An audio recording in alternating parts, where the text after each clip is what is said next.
하나님의 진노가 불의로 진리를 막는 사람들의 모든 경건하지 않음과 불의에 대하여 하늘로부터 나타나나니 이는 하나님을 알만한 것이 그들 속에 보임이라. 하나님께서 이를 그들에게 보이셨느니라.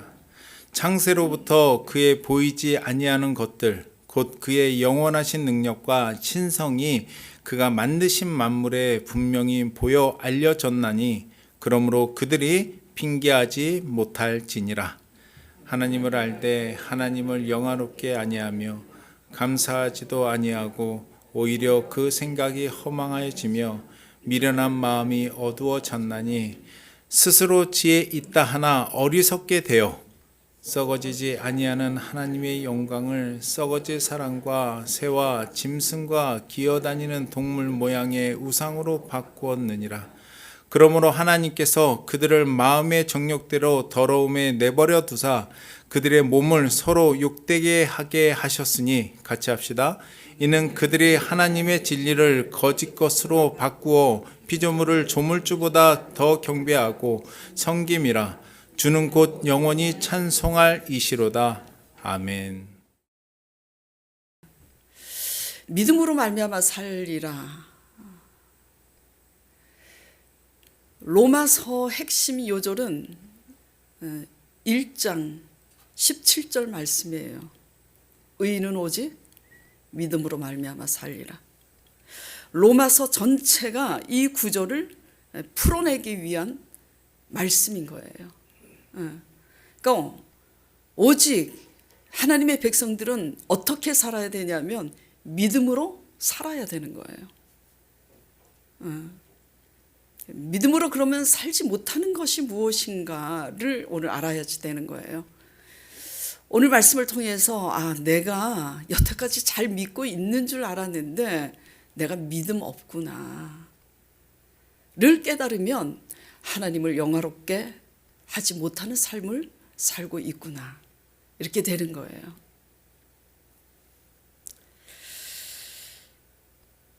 자, 오늘 본문 말씀이 어디서부터 시작되는 거죠? 로마서 1장 18절에서 32절입니다. 자, 18절 보겠습니다. 하나님의 진노가 불의로 진리를 막는 사람들의 모든 경건하지 않음과 불의에 대하여 하늘로부터 나타나니 그랬어요. 왜 이 로마서 말씀의 핵심이 오직 의인은 믿음으로 말미암아 살리라 인매도 불구하고 그 17절 말씀을 생략하고 제가 왜 18절부터 본문으로 삼았는가, 이게 중요한 거예요.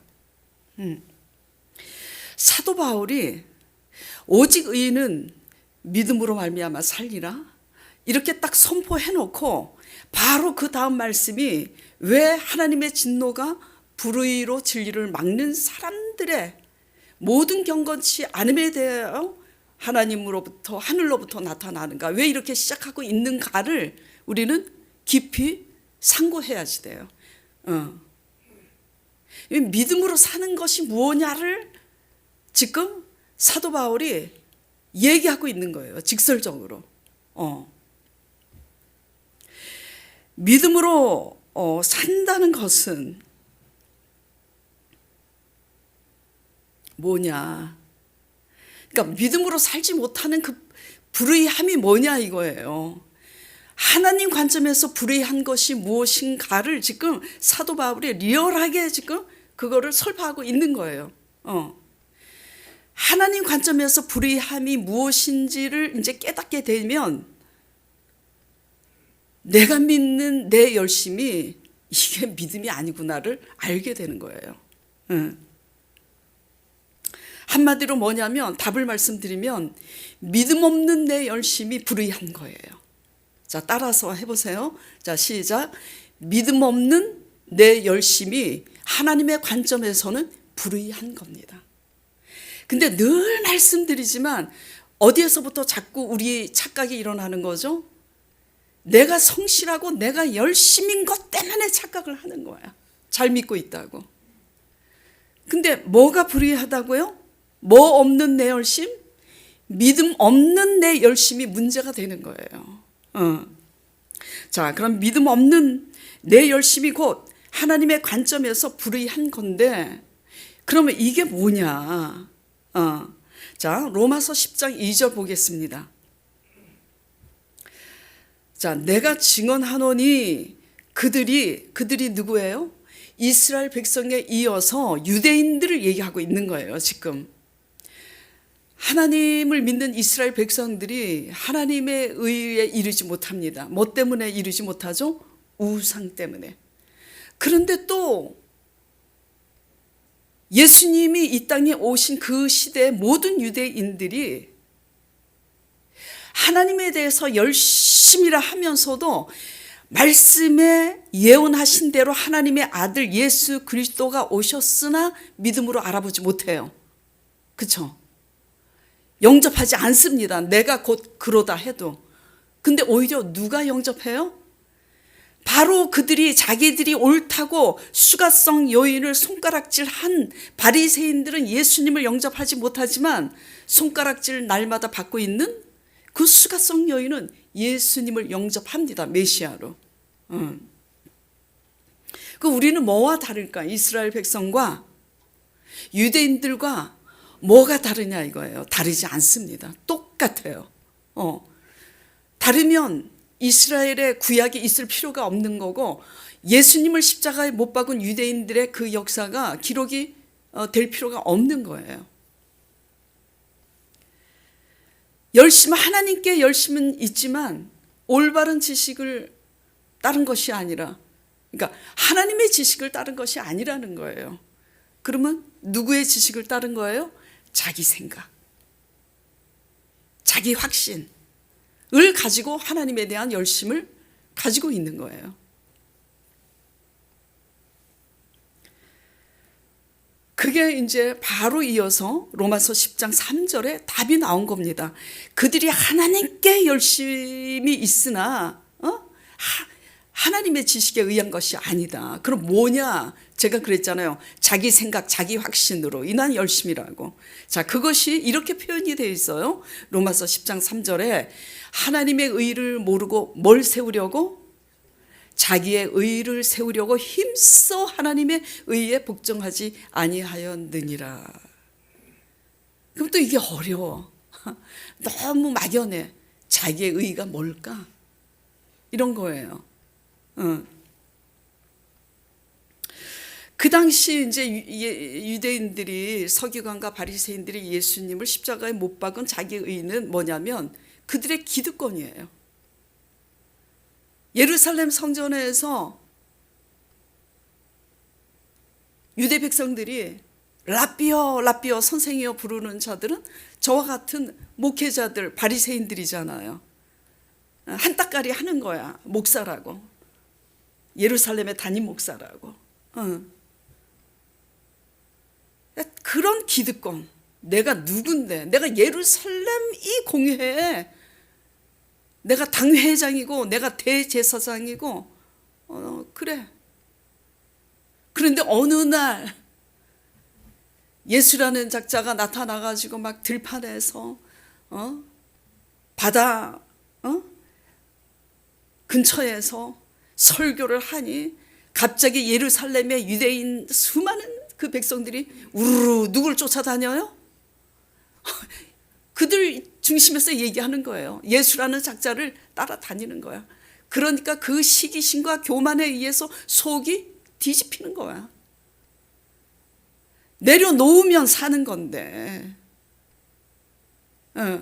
내가 누군데라는 것 때문에 그 지키려는 기득권, 여러분이 지키려고 하는 기득권이 뭔가 한번 보시길 바랍니다. 오늘 말씀을 통해서. 말 그대로 하나님의 의를 모르고 자기 의를 이루기 위하여 하나님의 의에 복종치 아니하였느니라. 이것 때문에 자기 의를 이루기 위한 자기 열심이 되는 거예요. 왜 이게 자기 의가 뭐냐 이거요.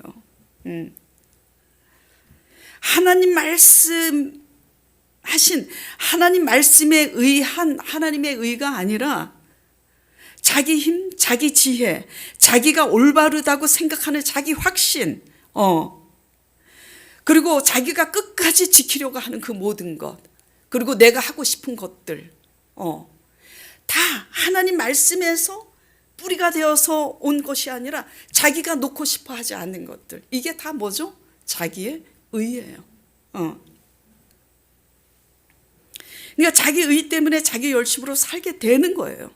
하나님의 의를 이루려고 할 때는 저절로 이렇게 돼 있어요. 하나님을 의지함으로 하나님의 열심으로 살게 돼 있고, 내 의를 내 뜻대로 내 고집대로 살려고 하면 내 생각대로 자기 확신을 가지고 살게 되니까 하나님의 말씀을 듣게 돼요? 안 듣게 돼요? 안 듣게 되는 겁니다. 거역하게 되는 거예요. 네.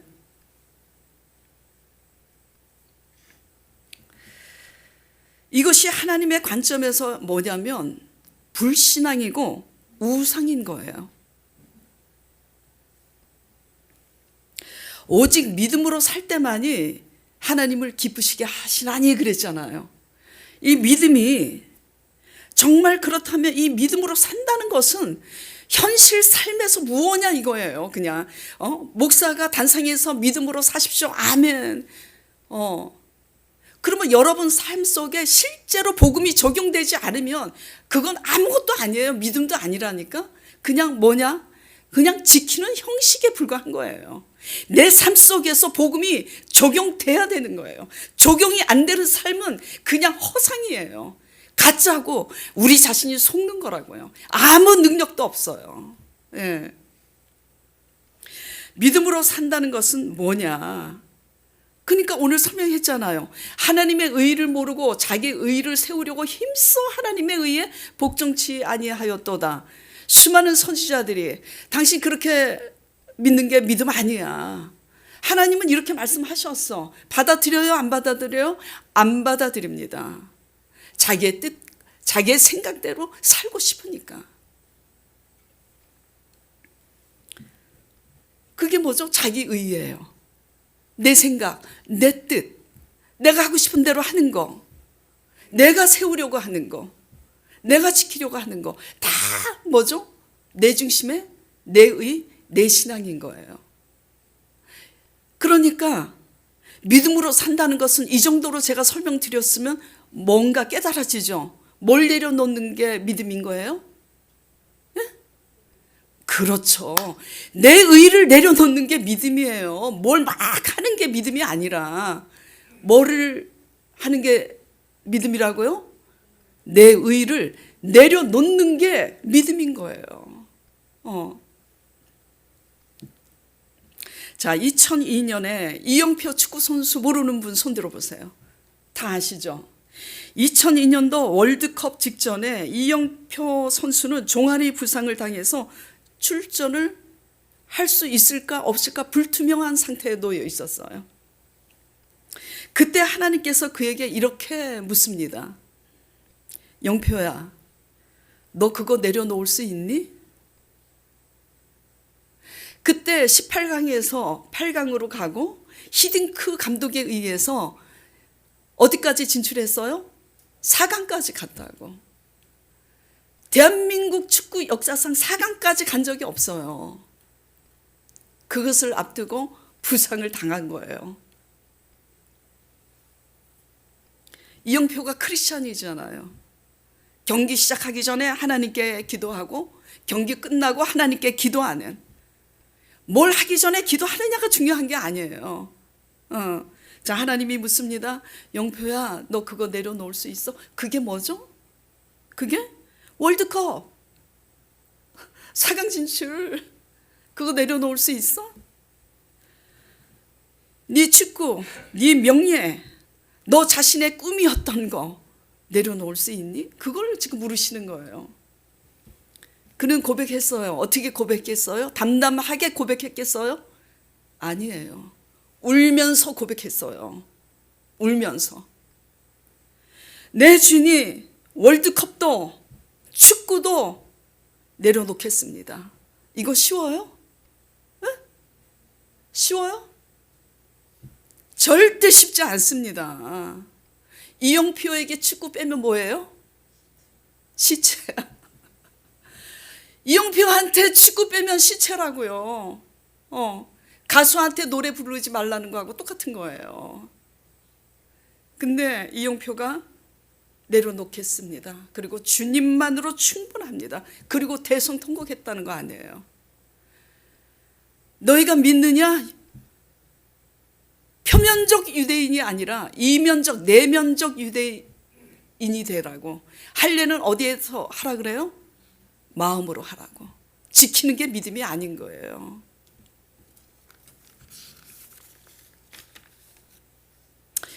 근데 그 순간 마음에 놀라운 평안이 임했답니다. 희한하게. 자신은 지금 피가 마르는 거잖아. 축구 인생을 그 나이에 내려놓는다는 건 끝인 거잖아요. 그 나이에 뭘 시작하냐고. 그런데 말할 수 없는 평강이 왔대요. 그리고 실제로 그 후부터 다리가 놀라울 정도로 회복이 되어서 월드컵 무대에 설 수 있게 되었다고 간증을 합니다. 그때 이제 4강까지 간 거잖아요. 이 경험을 통해 그가 깨달은 것을 고백합니다. 아, 하나님보다 앞선 것은 우상이고 모두 내려놔야 되는 거구나. 진짜 중심은 주님이셔야 되는구나. 그게 언제 드러나요? 언제 드러나요? 계기가 돼야 드러납니다.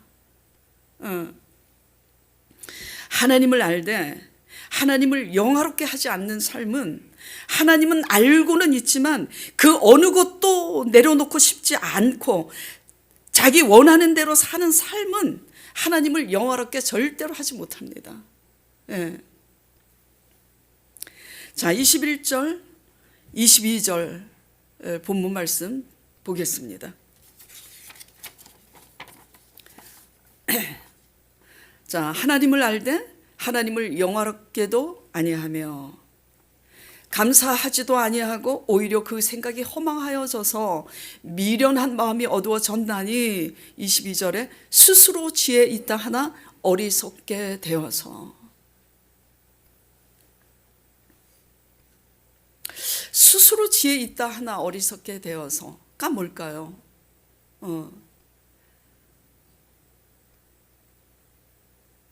내가 성공했어도 하나님 보시기에는 실패한 인생일 수 있어요.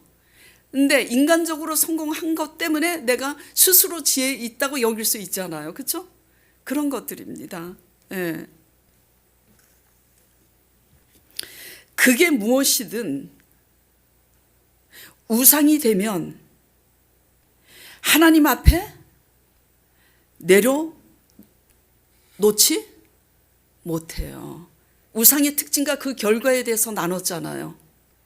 내 중심에 내가 섬기는 주인이 하나님이면 하나님의 뜻이 아닐 때 내려놓을 수 있어요. 근데 그것이 무엇이든지 우상이면 절대 내려놓지 않습니다. 그게 뭐예요? 우상인 거예요. 열심과 목표가 잘못된 게 아니에요. 이영표 선수가 축구 선수로서 그 4강 진출을 꿈을 두고 목표를 세우고 열심히 경기해서 내가 승리해야지, 이 열심과 목표가 잘못된 게 아니라고요. 다만 그것이 하나님 자리를 대신할 때 우상인 거예요. 그 목표가 내가 4강 진출해서 내 이름을 내야지 하는 그 목표가 그게 우상이라면, 영표야 너 그거 내려놓을 수 있니? 할 때 내려놓을 수 있어요? 없어요? 못 내려놔요. 그래서 우상이냐 아니냐는 것은 본인과 하나님과의 관계에서만 아는 거예요. 제가 그래서 상담할 때 이런 얘기를 합니다. 사람들이 여러 얘기할 때 제가 질문을 해요. 거두절미하고 하나님의 뜻이라면 그거 내려놓을 수 있어요? 이런 질문해요. 중요한 것은 우상이냐 아니냐 그 자체를 논하기 전에 우상의 특징과 그 결과는 하나님이 내려놓으라고, 하나님이 내 양심을 두드릴 때 내가 내려놓을 수 있느냐 없느냐 스스로 답을 해보세요. 우상이면 못 내려놓습니다. 우상이 아니면 내려놓을 수 있어요. 그게 다른 거예요. 그러니까 오늘 제목이 뭐죠? 하나님을 알되 하나님을 영화롭게 하지 못하는 삶은 뭐 때문인죠? 하나님을 대신하는 그 자리에 우리가 우상을 끼고 앉아 있기 때문인 거예요. 절대로 우상은 하나님 뜻을 순종하지 못합니다. 예.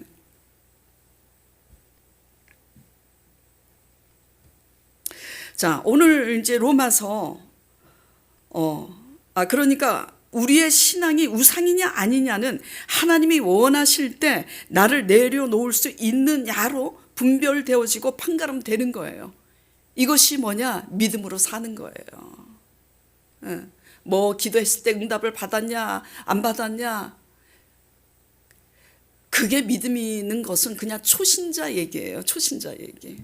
진짜 믿음으로 사는 삶은 하나님 앞에 내 뜻을 꺾을 수 있느냐, 그게 믿음인 거예요.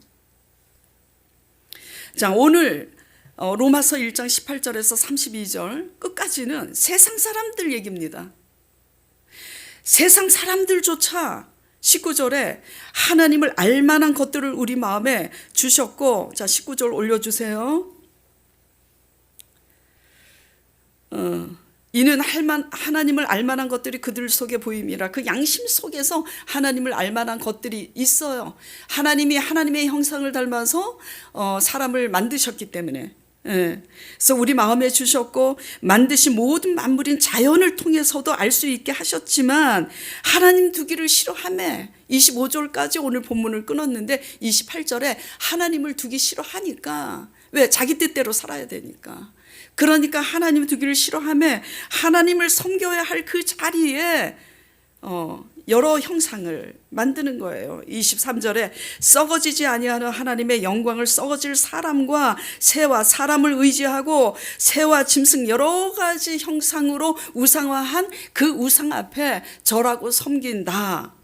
예. 그러므로 24절에 하나님께서 그들의 마음을 정욕대로 그냥 내버려 두사 그들의 몸을 서로 욕되게 하셨으니, 25절에 이는 그들이 하나님의 진리를 거짓 것으로 바꾸어 피조물을 조물주보다 더 경배하고 섬김이라. 그러니까 뭐죠? 하나님만을 올바로 주인으로 섬겨야 되는데 그 자리에 대신 누가 있냐면 보이는 사람을 의지하고 사람 손으로 만든 우상을 숭배하는, 그것으로 바꿔서 숭배하는 거예요. 근데 이게 이제 1장은 세상 사람을 향해서 하나님께서 사도 바울을 통해서 고발한 내용인데, 그 2장에부터 이제 하나님의 백성들 얘기가 나오는 거예요. 로마서, 제가 조금 전에 로마서 10장 3절에 자기 의를 이루려고 하나님의 의에 복종치 못하는 그 말씀이 로마서 2장부터 쫙 나오는 겁니다. 아주 리얼하게 구체적으로 자기 의를 이루려고 하는 것이 무엇인지를 이제 나오는 거예요. 그런데 제가 본문 로마서 2장을 가지고 본문을 삼지 않고 왜 1장을 가지고 했냐면, 지난주 제가 어떤 주제로 나눴어요?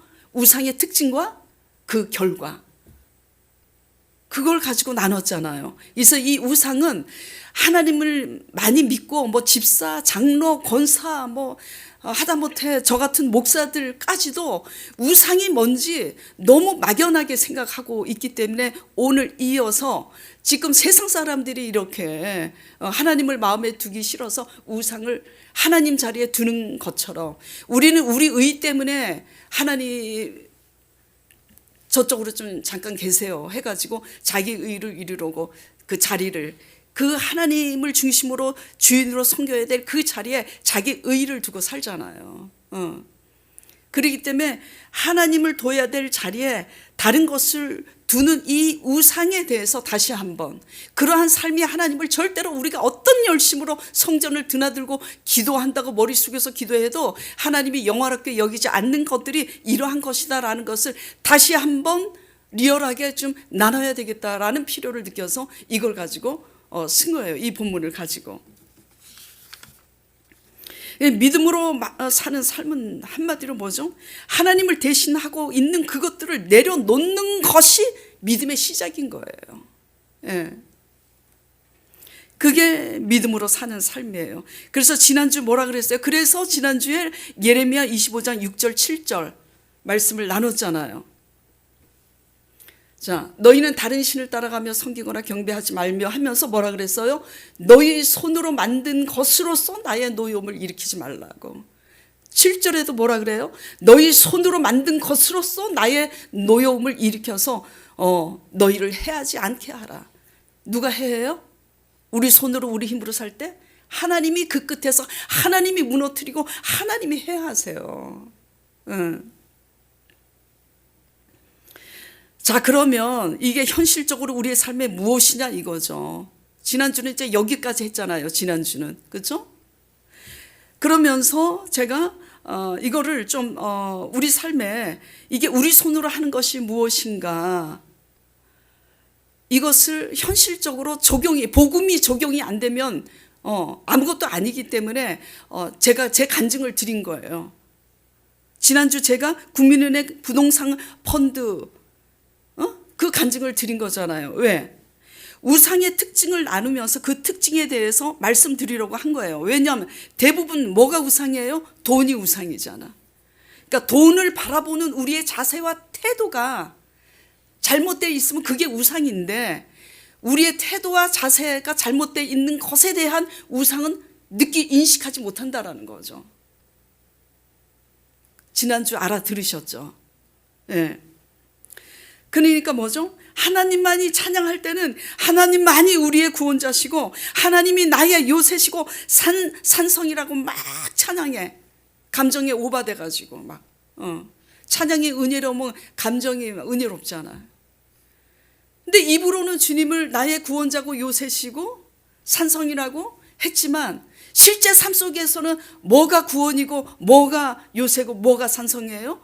돈이 나의 안전, 내 가정을 안전하게 지켜주고 돈이 나의 보장이라고 생각하고 있잖아요. 그러니까 뭐가 우상인 거예요? 돈이 나의 주인이죠. 그래서 집사님들이 다 진짜 이거 거짓말이 아니라 열이면 한 명만 괜찮고 9명은 다 사기를 당해. 왜죠? 그것도 믿는 목사한테 또 사기당하고 믿는 전도사한테 사기당하고. 실제 우리 교인들이 그래요. 우리 교인들이. 예. 근데 진짜 올바른 말을 전해주는 목사 말은 또 안 들어. 막 가짜로 막 이렇게 하는 목사 말들은 또 잘 듣고. 그래갖고 그 목사한테 사기당하고 그 전도사한테 사기당하고.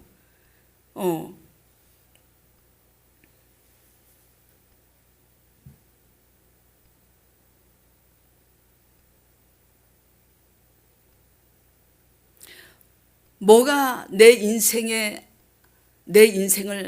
안전하게 보장해 주고 있는가? 그게 우상인 거예요. 하나님이 나의 구원자시고 나를 지켜주시고 내 가정의 안전을 지켜주시고 내 노후를 보증해 준다 한다면 돈이 날아가도 상관없고 많이 주셔도 그것 때문에 교만해지지도 않고 개의치 않는다라는 거예요. 그것을 간증하기 위해서 지난주 KB 국민은행에 펀드 얘기를 한 거예요. 뭐 제 인격이 대단해서 뭐 펀드 날아갔는데 외식 한번 한 걸로 칠 수 있겠어요? 저 쪼잔한 사람인데. 예? 돈을 하나님이 주시는 자원으로 바라보고 있느냐, 돈을 내 인생에 나를 보장해 주는 안전 보장으로, 보증 수표로 여기고 있느냐의 그 마음 자세가 바로 뭐죠? 우상이라고요. 그러면 이제 여 뒤에 프로젝트 하고 있는 청년, 우리 진우도 있고 민혁이도 앉아 있는데, 아유 우리는 뭐 성이 돼서 뭐 직장도 안 다니고 있으니까 아직 뭐 적용이 안 되겠군. 적용이 돼요. 어떻게 적용이 될까? 예. 열심히 재테크도 하고 살고 있지만 그 재테크를 하는 삶의 태도가 문제인 거예요. 재테크를 해도 하나님께 묻고, 하나님을 의지하는 재테크. 근데 하나님은 제껴두고 내 힘으로 하는 거 달라요 이게. 그러니까 돈을 하나님이 주시는 자원으로 바라보고, 자, 그 돈이 나의 안전을 보장하는 구원이라고 여기지 않는 이상은 털려도 문제가 되지 않아요. 그러니까 털리면 왜 마음이 안 아프겠어요? 피가 마르지, 속상하고. 그렇지만 뭐가 털리지 않는다고요? 영혼까지 털리지 않는다고요. 힘은 들지만. 예. 내 재산이 나를 지켜주는 것이 아니라 누가 지켜주는 걸 충분히 알기 때문이에요. 예. 저도 제 집이 날아갈 뻔한 적이 있었다고 말씀드렸잖아요. 진짜예요. 내 집이 진짜 날아가게 딱 생긴 적이 있었는데 그때 정말 그랬어요. 제가 피가 마르더라고. 와, 막 이렇게 살이 에인다 그러죠. 막 살이 에이고 피가 마르더라고. 근데 제가 생각했어요. 믿음으로 얻은 집인데 하루아침에 날아가게 생겼네. 딱 떠오르는 생각이 내가 하나님의 관계에서 뭐가 잘못됐길래 날아가게 생겼지? 그러면서 피가 마르는데 제가 이영표처럼 하나님께 고백했어요. 날아가면 날아가는 거죠. 아버지께 맡기겠습니다. 그리고 마음의 준비를 했어요. 건물 날아가고 어디 분당의 지하실 원룸이라도 얻어서 살아야지. 원룸이라도 얻어서 살면 감사한 거지 뭐. 그러나 중요한 것은 왜 하나님이 하루아침에 내 건물이 날아가게 상황에 맞닥뜨려진 거지? 왜 그런 거지? 하나님께 물어봐야지. 그래서 각오를 했어요. 하나님께 내가 물어봐야지. 왜 이런 상황이 닥친 건지 하나님께 물어보고 날리면 날리는 거지 뭐. 주신 이도 하나님이시니까 걷어가시는 것도 하나님이시지. 하나님께 맡깁니다. 진짜 고백했어요. 그 순간 알지 못하는 평강이 오는 거야. 막 찬양이 터지는 거야. 피가 마르는데 찬양이 나오겠어요? 그 순간? 하나님이 주시는 메시지가 뭐냐? 무슨 일을 당할지라도 만사형통하리라. 와. 그래서 하나님을 찬양했잖아요. 무슨 일을 만나든지 만사형통하리라. 하나님이 형통하게 지켜주신다는 얘기구나 알아들었잖아요. 그리고 안 날아갔어요. 지금 뭐 얘기하는 거죠 제가? 영표 자랑하고 제 자랑하는 겁니까? 아니에요. 무엇을 대하는 자세와 태도를 얘기하고 있는 거죠? 예? 물질을 대하는 자세와 태도를 얘기하고 있는 거예요.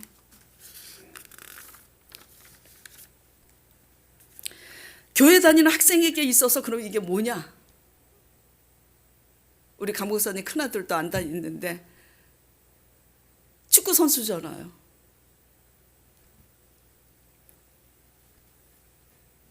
성적만을 위해서 공부하면 공부가 우상인 거고, 경기함에 있어서, 운동에 있어서 이 경기에 무슨 일이 있어도 내가 이겨야 된다. 이겨야 좋은 대학 가잖아요.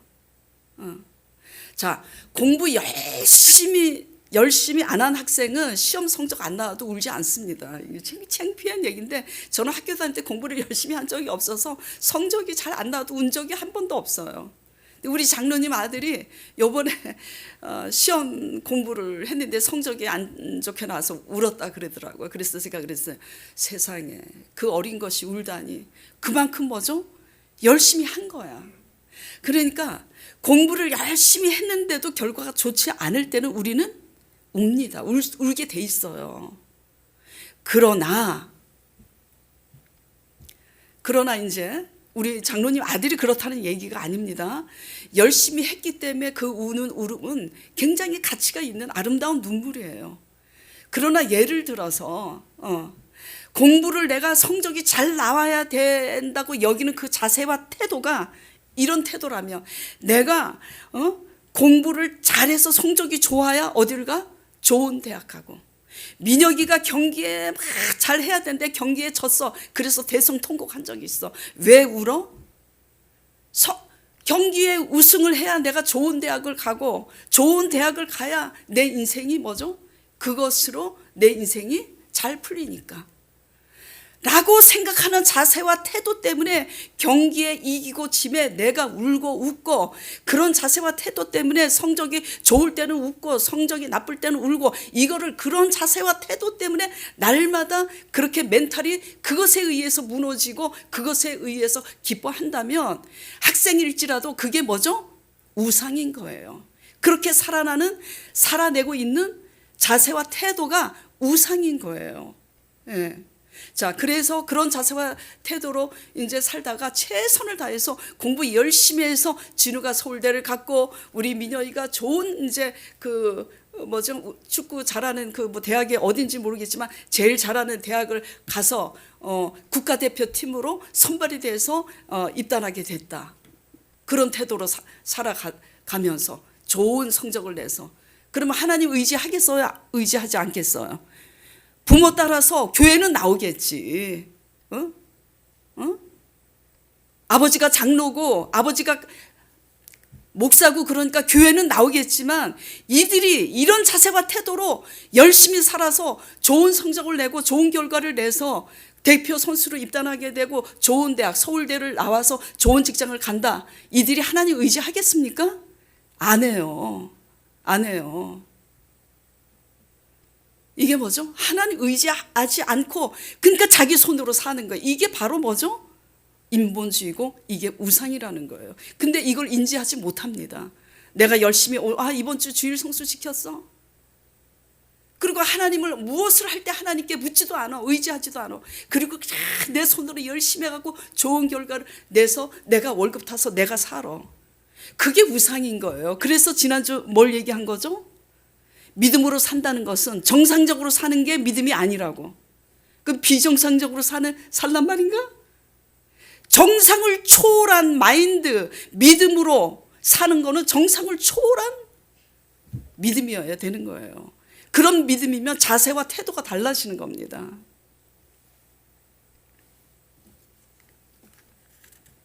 그래서 이제 이렇게 청년들이 고등학교 졸업하고 대학교를 가가지고 좋은 직장에 다닌다. 성공한 것 같이 보이죠?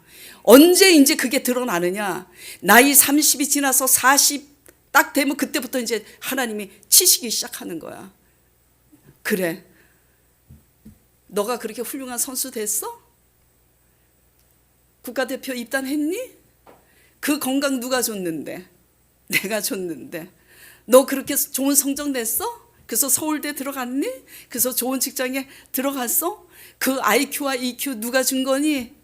다 내가 준 건데. 그래서 나이 40, 50, 그래서 그 직장에서 승승장구 잘 나갈 때 그 끝에서 하나님이 치실 때야 언제 안다고요? 그때야 여호와인 것을 너희가 알리라. 그러니까 아무 생각 없이 부모님 따라서, 우리 아빠가 목사고 우리 엄마가 집사고 우리 아빠가 장로기 때문에 그냥 아무 생각 없이 교회 다니지 말고, 학생이면 학생, 직장 다니는 청년이면 청년으로서 내가 하나님 믿는 사람으로서 우상이 뭔지를 말씀을 잘 듣고 깨달아서 복음이 여러분의 삶 속에 적용이 되는 자세와 태도로 믿음으로 살아내는 저와 여러분 되기를 간절히 축원드립니다. 자, 우리 장로님이 이제 앞에 계세요. 장로님이 지금 가슴이 철렁 내려앉으실 거예요. 목사님이 또 내 얘기 뭐 얘기하려고 그러실까?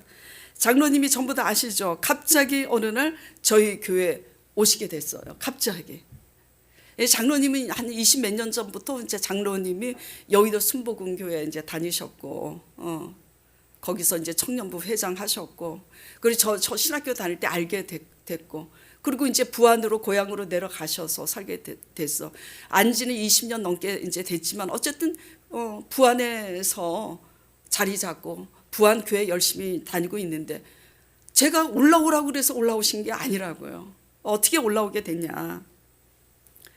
자, 부안에서 뭘 하셨냐면 우리 장로님이 피아노 이게 조율사 이게 자격증이 있습니다. 그래서 피아노 조율도 잘해요.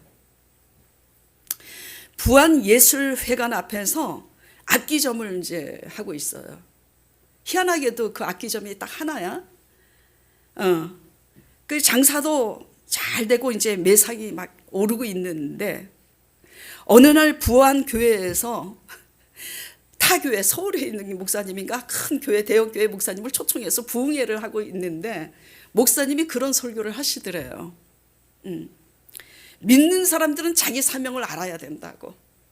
사명을 아는 사람들, 사명을 아는 사람들은 어느 곳에서 어떻게 무엇을 자기 사명을 감당해야 되는지 안다는 그런 설교를 딱 할 때 뜬금없이 장로님이 그 메시지가 이렇게 다가오더래요. 내가 있어야 될 곳은 분당 오목사 옆이구나. 그곳에 가서 내가 사명을 다해야 되는구나. 그거 제가 알려준 게 아니에요. 주고받는 사람만 아는 거야. 자, 이제는 문제가 심각해요? 안 심각해요? 그렇게 떠나오려면 뭘 청산해야 돼요? 예술회관 앞에 악기점 하고 있는 악기점 가게를 그래서 내놨어. 좋은 가격에. 안 나가. 빨리. 할 수 없이 결단을 하신 거야. 내가 가기로 결단했으니까 헐값에 그냥 넘기자. 그래서 이제 헐값에 넘기고 참 갔는데 진짜 저가 그 악기점을 보고 울었어요. 장로님의 그 손때 묻은 그 악기점 얼마나 진짜 수십 가지 바이올린 뭐 비싼 악기가 막 쫙 줄 서서 진열돼 있고 막 이렇게 돼 있는데 이거를 하루아침에 다 청산하고 와. 그래서 이제 담임 목사님한테 얘기하고 저 분당으로 가야 됩니다. 얘기하면 미쳤다 그러지. 그래서 얘기는 안 하고 하여튼 하나님의 인도로 저 가야 됩니다 하고 얘기하니까 전부 다 뭐라 그래요?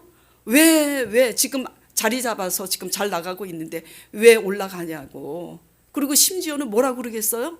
미쳤다고 그러지. 부원에 내려가서 15년의 세월이 지나면서 갈고 닦아서 악기점 매상이 오르고 지금 좋은 때인데 이 나이에 지금 분당에 오면 뭘 할 게 뭐 있어요. 아무것도 보장된 게 없는 이 불확실한 상황에 그래서 그것을 내려놓고 결단하고 이제 교회 사람들한테도 선포하고 마지막 이제 대표 기도 시간에 장로님이 기도를 하는데 맨정신으로 했겠어요? 대성통곡하고 참다 오열을 하면서 기도를 했다 그러더라고요. 믿음으로 산다는 게 뭐죠? 하나님의 뜻 앞에 나를 순종하기 위해서 나를 내려놓는 게 믿음인 거예요. 뭘 붙잡는 게 믿음이 아니라 붙잡는 것은 아버지 말씀을 굳게 붙잡는 게 믿음이지. 그 말씀을 굳게 붙잡고 아브라함처럼 갈 바를 알지 못하나 아버지 뜻에 순종하기 위해서 나를 내려놓는 게 뭐죠? 믿음이라고. 하나님을 알되 하나님을 영화롭게 하지 못하는 것들은 하나님을 알기만 하지 하나님의 뜻대로 살아내기 위해서 내 거를 내려놓지 못하는 것이 그 어떤 것도 내려놓지 못하고 내 뜻대로 사는 삶이 하나님을 영화롭게 하지 못하는 거라는 거죠. 우상에 대해서 여러분의 이 마인드가 좀 깨어 있었으면 좋겠어요. 뭐 신상 앞에 뭐 절을 하고 뭐지 또 점집에 가고 이 정도의 차원이 아닌 거예요.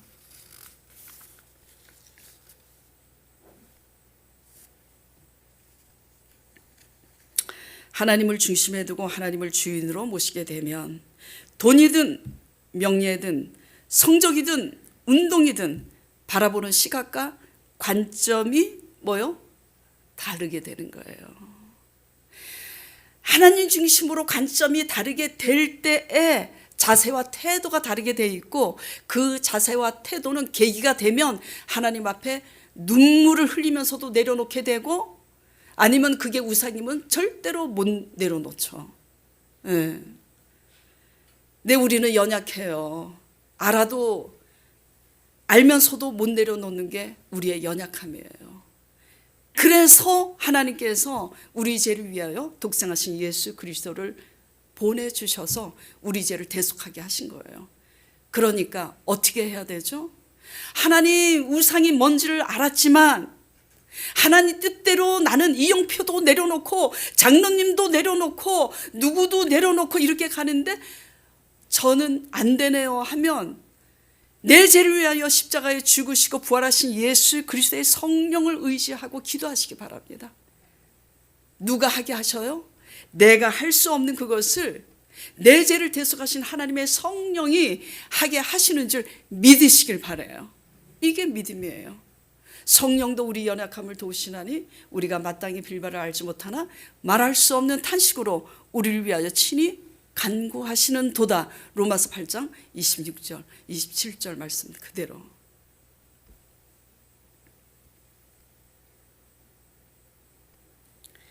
신앙이 자기중심이면 이 고난이 언제 끝나나 그것밖에 모르고, 힘들지만 똑같은 고난에 처해 있어도 하나님의 중심이면 하나님의 영광을 위해서 이런 생각을 하게 돼요. 고난을 내가 반드시 이겨서 나처럼 고난당하는 사람을 도와주고 세워줘야지. 중심이 달라요. 중심이 하나님께 꽂혀 있느냐 나에게 꽂혀 있느냐에 따라서 바라보는 관점이 틀리게 되는 거예요. 여러분들 고난 중에 있으세요? 문제보다 크신 하나님을 바라보시기 바랍니다. 고난을 능히 이길 수 있는 그 믿음이, 그 은혜가 임하면 더 이상 고난이 될 수가 없어요. 힘은 들지만. 하나님을 알되 하나님을 영화롭게 하지 않는 삶은 바로 무엇 때문이냐면 하나님을 우리 삶의 중심의 주인으로 두지 못하고 다른 것들을 우리 삶의 주인으로 두고 있기 때문인 거예요. 그래서 이런 것들을 말씀을 통해서 배웠으니까 하나님을 영화롭게 하는 삶이 되기 위해서 내가 그동안 주인 삼았던 것들을 내려놓기 위해서 하나님께 솔직하게 고백하면서 성령님, 이 사망의 몸에서 나를 건져달라고 기도하는 저와 여러분 되기를 간절히 축원드립니다.